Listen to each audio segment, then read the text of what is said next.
Hofrig, rust, cut, chopped, gone, getting there. Not completely got it trimmed out yet, getting there. It's not smooth or nothing. I just took the cut off wheel and started hacking.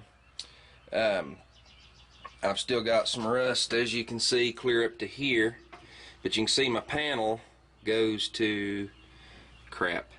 Get it where you can actually see the blast, see the line. I've got it scratched. It goes right through at one rust hole, and it goes up over those, and it comes up, and I'm actually going to piece it in across that scored line right there. But I'm actually going to leave some of this metal. I'm going to cut it probably where those hooks are, right about there.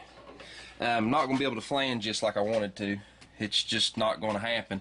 I was actually going to flange it to and try to make it invisible, but it's the way these panels are made.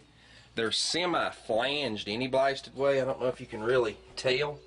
They're kind of flanged. I'm gonna run a flanger across it and make it a little more. Just try to. I'm probably gonna do a reverse flange on it and actually make it fit over tighter, and then try to just seal it up. Just run a bead to weld and just weld them in solid. I'll go underneath the truck and use some seam sealer, brushable seam sealer or something, probably brushable, and just tar them down basically, and then undercoat the snot out of it. When I get done, you shouldn't even be able to tell I put these in. But like I said, I can't do them the way I wanted to do them, and the reason I can't do them is because of how far up in the rust goes, up into here. And here's another extreme issue. I'm cutting into the cab support. Yeah, well, I ain't cutting into it, but well, I nicked it over here, but I'll weld it back up and grind it down. I didn't cut it hard. I nicked it right there too. Well, you can see it right there. I ground into it. That and there's not bad, but I actually cut through it over there by accident, so I've got to patch that back.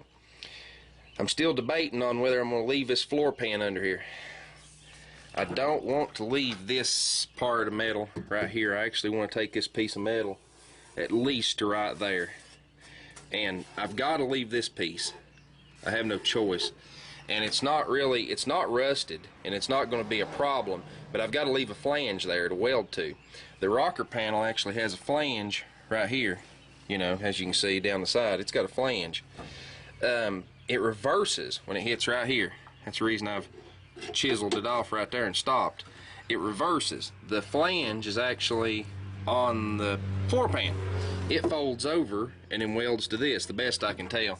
I haven't crawled under the truck yet, and that's the reason I haven't cut any further. I got to look before I cut. So, but anyway, we're making progress. We might go down the road with no floors. You never know. That'd be an interesting trip, wouldn't it? A little Fred Flintstone action. Anyway, we'll see what happens. Well, yep, we got her fitted. We got her fitted, and I mean, I was meticulous. These 4 pans. Any of you, sorry, I was wiping sweat off my nose. It's hot tonight, muggy. But any of you all know these floor pans, these replacement panels, especially ones that are made in the Ching Chang Chong Taiwanese wool, wherever the hell that is. Anyway, we all know they don't fit right. They never do. But I will give these Taiwanese people credit. They did a good job. And you know, it's not that I have anything against the people. So you know, even if you say you're in Taiwan listening to me, I don't have anything against you. I have you know, business practices, making things as cheap as possible, and them not being exactly as original. That's what I have a problem with. But you know, everybody's got to make money, I guess. But anyway, I've made this thing fit. If you actually press down on it and all this good stuff, these. If you put your hand up here and your hand down here and all this at the same time, this all comes together. It meets real well. And I'm not going to flange it. These are kind of designed to be put in, I think, the way that I'm putting these in. I'm not real sure, but I'm not going to flange it. There's absolutely no need. I can put this together, butter it up on the underside, undercoat the snot out of it. By the time I put flooring back in it, you will never know this was done. So you won't even be able to tell it from underneath the truck. So that's what we're doing, and I've got them fit. I took a lot of the floor pan out. I'm telling you, I took a lot of it out. I took out some good metal, not much. Here's a piece that was good metal I took out. I beat on this and tried to fashion it into something to fit here, but it's not big enough. And I took out some more metal that you might look at this and go, that's solid metal. Yeah.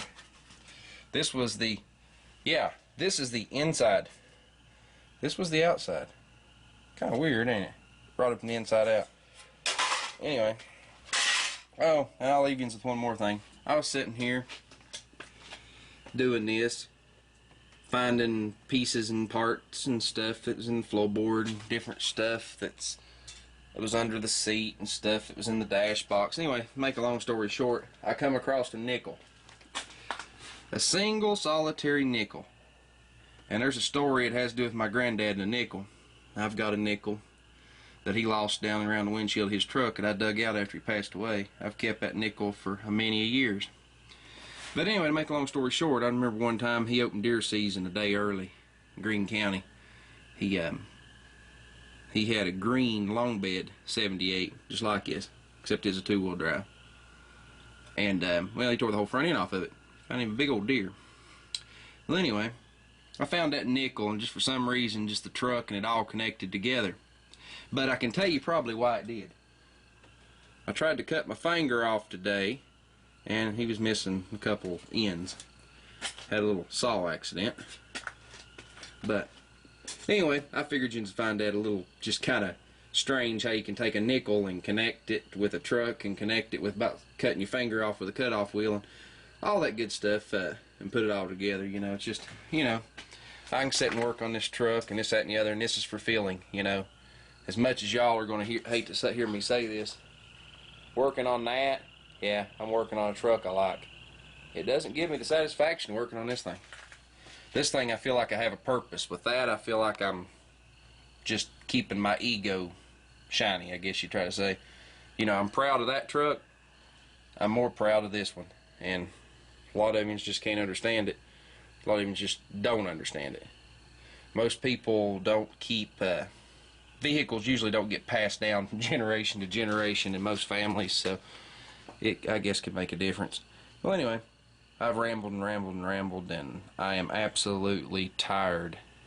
I've done this passenger side, which, as any of you that have ever done this, you know that this is the easy side, because when we get over here through the darkness, yeah, I had to go outside my garage, yeah, wait a minute, here, wait a minute, found a wall. Wait a minute, no I didn't. I found a roof. Anyway, when you get over here, you've got, I know there ain't much light, but you got a gas pedal, brake pedal, you've got a dimmer switch, you got your light wire, or your seat belt latch, what are you going to call it, warning wires, and all that crap in the floorboard. And then when you get up here, if I try to cut this and in the same place that I cut the other one, you run into more problems. You run into body plugs. The emergency brake cable goes through the floor. Your dimmer switch, you got to remount all this stuff. Which, you know, I really don't care. I can take a piece of masking tape and stick it right there on the side of the kick panel to tell where my dimmer switch and stuff goes. As far as my wires that run across there when they're screwed down, I'm not going to screw them back down. I feel that it's stupid to put holes in the floor for that purpose. And that dimmer switch may very well get a lick of urethane underneath it and not screwed back to the floor either. That'll hold it. It's just, you know, more entry points for water and things to get in and rust this truck. I don't want to do it again, so I may modify how some of this stuff is. But like I've said in earlier videos, these cab mounts, you've seen earlier on the other side, the whole cab mount structure is rock hard solid. There's no rust holes in it. It's not rusted out. You know, I know you can't really see it, but you will when I get it cut out. But it's solid. This old truck looks like it's rotten. This is the rust. Cab corners. You've got, you cannot see it, I do know this, but you've got the size of a quarter right there that's bad metal. I actually poked them in already. This thing would focus. I've got a little oddball rust. Focus. Yeah, when you zoom it gets real bad. You can see it barely right there. Got a little oddball rust going on right there. I've got a little, zoom out, little pinhole right up there, but it's got to do with these seams. It's either these seams or it's back window gasket. I would assume that it probably has to do with neither. I think it has to do with condensation, because this truck sat for many years, sat for about 10, with this door bent back, and the door was shut to about right there. That's all the door would shut. The whole top of it was kicked out, and it'd go to about right there, and the whole top was kicked out. Hell, it rained in it for 10 years. So condensation, it caused all the headliner material to fall, which that's not that big of a deal. I'd say you can bet money you can about tell me how I'm gonna fix that. How am I gonna fix that? How am I gonna make it look like new? Granted, it won't have the little perforated holes in it that it originally did. I think this one did. My black truck, or my silver truck does. It's got the black headliner in it. It's got perforated holes. It may donate its headliner, and I'll paint it. I can't remember if this one had it or not. I don't think it did. I think this one's solid. Yeah, this one was solid. I'm gonna paint it. That's exactly what I'm gonna do. I'm gonna take it out and I'm gonna paint it, because the board's fine. I just gotta do some work to get that bubble out of it, which I can do. That's not that big of a deal. But and clean it up. I mean, old truck's dirty, but the old truck's solid. What matters is solid. But after I get these floor pans in and get this floorboard, y'all this rot fixed in the floorboard, the next adventure's gonna be to take the dash out completely. Yeah. I'm gonna paint the inside of the truck, but I'm gonna have a good friend paint the dash. He's a whiz with base and clear and things of that nature, and he can get this this sheen that's on this dash. It's shinier than base coat, but it's by no means shiny like clear coat. So I'm not going to clear coat this dash. I don't want it shiny. But I'm going to put this out there if any of you are still listening. I need a dash pad. If you're within 100 miles of me, know where a good one's at for a decent price. I don't care what color. I will paint it. This one is, as you can tell, is a red one that was painted, I don't know, 20 years ago. There's a long story behind that too. But anyway, it was painted 20 years ago, and this one just cracked last winter.